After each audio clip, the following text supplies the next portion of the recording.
நண்பர்களே வணக்கம். போத்தனூர் ரயில் பயனாளர் சங்கத்தின் பொதுச் செயலாளர் சுப்பிரமணியன். நேற்றைய தினம் ரயில்வே நிர்வாகத்திடமிருந்து ஒரு சுற்றறிக்கை வெளியாகி உள்ளது. ஒரு சந்தோஷமான விஷயம். பல ரயில்கள் மேட்டுப்பாளையத்திலிருந்து இயக்குவதற்கு ரயில்வே நிர்வாகம் திட்டமிட்டுள்ளது.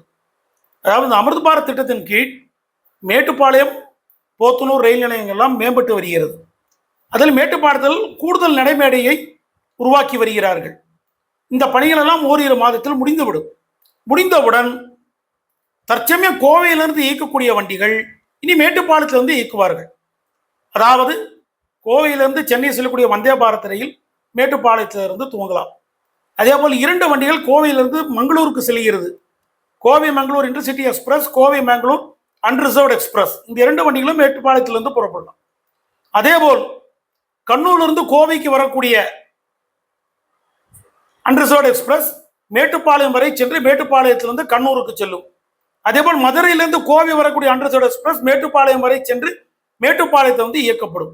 அதேபோல் மேட்டுப்பாளையத்திலிருந்து கோயம்புத்தூர், போத்தனூர், கிணத்துக்கடவு, பொள்ளாச்சி வழியாக ராமேஸ்வரத்துக்கு புதிய வண்டி இயக்குவதற்கும் திட்டமிட்டுள்ளார்கள். அது மட்டுமல்ல, கோயம்புத்தூர் ஷோர்னூர் பேசஞ்சர் வண்டி மேட்டுப்பாளையத்திலிருந்து புறப்படலாம். அதேபோல் பாலக்காடு டவுன் கோயம்புத்தூர் மெமு ரயில், அந்த வண்டி மேட்டுப்பாளையம் வரை செல்வதற்கான திட்டமிட்டுள்ளார்கள். இப்படி பல ரயில்கள் வந்து மேட்டுப்பாளையத்திலிருந்து இயக்குவதற்கு ரயில்வே நிர்வாகம் திட்டமிட்டு அதை ரயில்வே போர்டுக்கு, வாரியத்துக்கு அனுப்பியுள்ளார்கள். அநேகமாக ஆகஸ்ட் மாதத்தில் இந்த ரயில்கள் எல்லாம் மேட்டுப்பாளையத்திலிருந்து இயக்கப்படலாம். இது வந்து கோவை வாழ் மக்களுக்கு ஒரு மிகப்பெரிய வரப்பிரசாதம். இப்ப கோவைன்னு சொன்னீங்கன்னா கோவை, மேட்டுப்பாளையம், போத்தனூர், கிட்டத்தட்ட பொள்ளாச்சி கூட எடுத்துக்கொள்ளலாம். இந்த பெல்ட் பூரா எல்லாமே கோவை தான். அப்ப இந்த பகுதியில் உள்ள மக்களுக்கு இது மிகப்பெரிய வரப்பிரசாதமாக அமையும். இதை வந்து எங்களது போத்தூர் ரயில் பயனாளர் சங்கம் மற்றும் சேலம் ரயில்வே கோட்ட டிஆர்சிசி ஆலோசனை குழு உறுப்பினர் அடிப்படையில் நானும் பலமுறை வலியுறுத்தி வருகிறோம். உங்களுக்கு தெரியும், வாரம் ஒரு தபால் நம்ம அனுப்பி இருக்கோம்.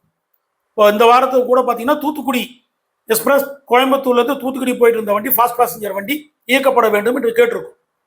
இப்போ நாமும் வலியுறுத்திட்டு இருந்தோம்.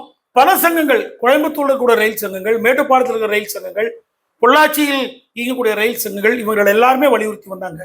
இதுக்கெல்லாம் மேற்பட்டு பார்த்தீங்கன்னா நமது நாடாளுமன்ற உறுப்பினர்கள், பொள்ளாச்சி நாடாளுமன்ற உறுப்பினர் ஐயா திரு ஈஸ்வரசாமி அவர்கள், கோவை நாடாளுமன்ற உறுப்பினர் ஐயா திரு முனைவர் கணபதி ராஜ்குமார் ஐயா அவர்கள், நீலகிரி நாடாளுமன்ற உறுப்பினர் மாண்புமிகு ஐயா திரு ஆர் ராசா அவர்கள், இவர்களெல்லாம் தொடர்ந்து நாடாளுமன்றத்திலையும் ரயில்வே அமைச்சரை சந்திக்கும் போதும் வலியுறுத்தி கொண்டு வருகிறார்கள். அதாவது கோவை நகரம் பெருகி உள்ளது, ஜனத்தொகை அதிகமாகி உள்ளது.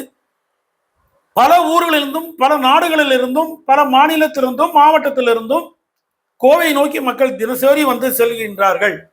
ஆகவே ஒன்றுக்கு மேற்பட்ட முனையங்கள் இங்கே அமைக்கப்பட வேண்டும். போத்தூர் 2ஆம் முனையமாக அமைக்கப்பட வேண்டும். அதேபோல் மேட்டுப்பாளையம் அமைக்கப்பட வேண்டும் என்றெல்லாம் வலியுறுத்தி வந்தார்கள். அவர்களுடைய வலியுறுத்தலும் கோரிக்கைக்கும் இணங்க ரயில்வே நிர்வாகம் இந்த முடிவினை எடுத்து செயல்பட இயக்க திட்டமிட்டுள்ளதாகத்தான் நாம நினைக்கிறோம். நாடாளுமன்ற உறுப்பினர்கள் கேட்காம வேற யார் கேட்பாங்க சொல்லுங்க பார்க்கலாம். ஏன்னா இது வந்து சென்ட்ரல், வந்து ரயில்வே வந்து சென்ட்ரல் சப்ஜெக்ட். நாடாளுமன்ற உறுப்பினர் தான் இதை வந்து பேச முடியும், கேட்க முடியும், அவர்களுக்கு தான் உரிமை இருக்கு. பட் கவுன்சிலர், எம்எல்ஏக்கள் லெட்டர் கொடுக்கலாம்.